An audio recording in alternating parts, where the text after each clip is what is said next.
सिंधु घाटी सभ्यता का विस्तार उत्तर में जम्मू कश्मीर के मांडा से लेकर दक्षिण में महाराष्ट्र के दैमाबाद तक और पूर्व में उत्तर प्रदेश के आलमगीरपुर तक और पश्चिम में सुतका गेडोर का पाकिस्तान तक। इस पर हम विस्तार से बात करेंगे।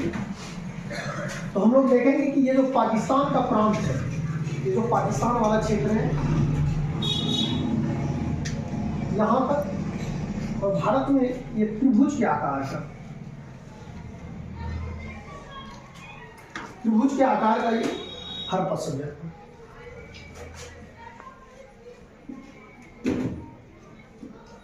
आलमगीरपुर यूपी, जम्मू कश्मीर, मांडा,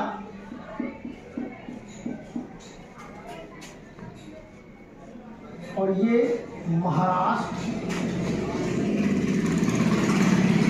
दैमाबाद।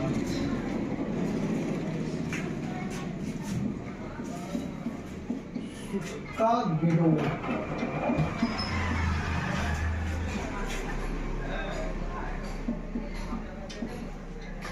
पाकिस्तान। ये दास की नदी है यहाँ पे,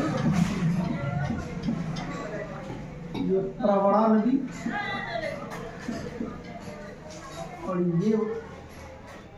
ये वाला एक चेनाब नदी।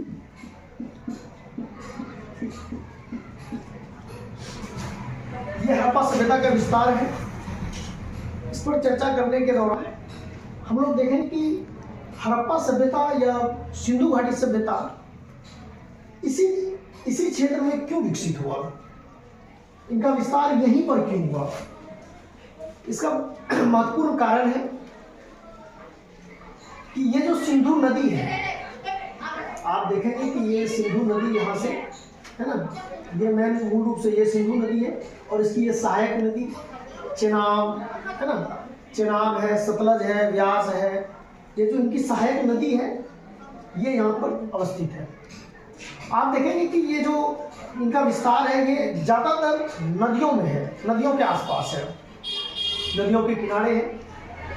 कारण ये है कि जब लोगों का उस वक्त पलायन रहा होगा या लोग जब आए होंगे, जब बसे होंगे, तो वो नदी को उन्होंने ढूंढा होगा, क्योंकि पीने के लिए उपयोगी होता है पानी, कृषि के सिंचाई हेतु उपयोगी है।